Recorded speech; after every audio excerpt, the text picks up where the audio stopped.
Hello hello, হ্যাঁ, কে বলছেন? হ্যাঁ এটা কি মৌসুমীর বাড়ি কেউ বলছেন? আমি ওর মা বলছি। মাসিমা আপনার মেয়ে এখানে নার্সের ট্রেনিং আছে? হ্যাঁ, আমার মেয়ের এটা শেষ বছর চলছে। একটা কথা ছিল। কথা? আপনার মেয়ে না হ্যাঁ। কাল রাতে কি হয়েছে? ধর্ষণ হয়ে খুন হয়েছে।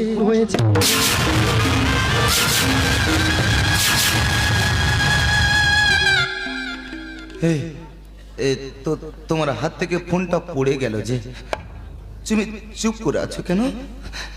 তুমি কিছু বলছো না যে? জানো আমি আর উঠতে পারছি না গো, আমার খুব কষ্ট হচ্ছে জানো।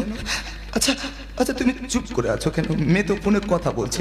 আচ্ছা, আমার যতই কষ্ট হোক আমি ফোনটা তোমার হাতেই দেবো, তুমি মেয়ের সাথে কথা বলবে। তুমি চুপ করে আছো কেন? আমি ফোনটা তোমার হাতেই দেবো, তুমি কথা বলবে।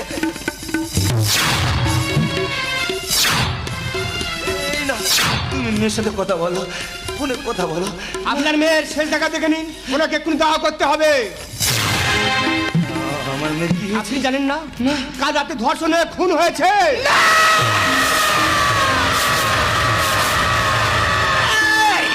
ওরা এটা কি কথা বলছে?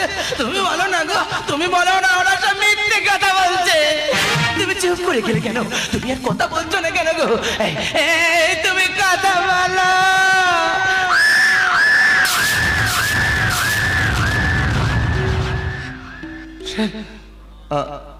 আমার মেয়ে তো তার কর্মক্ষেত্রেই ছিল, তবে কেন সে ধর্ষিতা হলো?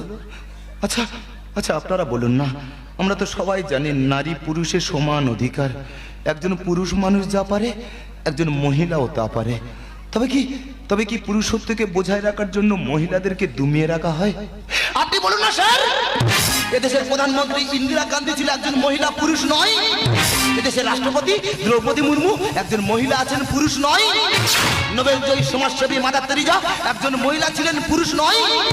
বর্তমানে পশ্চিমবঙ্গের মুখ্যমন্ত্রী একজন মহিলা আছেন, পুরুষ নয়? তবে কেন এই স্বাধীন ভারতবর্ষের বুকে প্রত্যেকটা 16 মিনিটে একটা করে নারী ধর্ষিত হয়, পুরুষ নয়? 8 থেকে 80 বছরের বৃদ্ধা, কেউ রেহাই না পাওয়া ধর্ষিতারা সবাই মহিলা, কেউ পুরুষ নয়। তবে কি স্বাধীন ভারতবর্ষের বুকে প্রত্যেক বছরের পর বছর মহিলারা ধর্ষিতা হয়ে যাবে, আর আপনার আমার মতো বীর পুরুষ ধর্ষকের ভূমিকায় অবতীর্ণ হয়ে মাথা উঁচু করে বাঁচবে? জানেন স্যার, আমার যে কিডনিটা বিক্রি করে দিয়েছি না, এর জন্য আমার কোনো দুঃখ নেই। আমার মেয়ে যে ডাক্তার হতে পারলো না, এর জন্য আমার কোনো দুঃখ নেই। আমার দুঃখটা কি জানেন স্যার?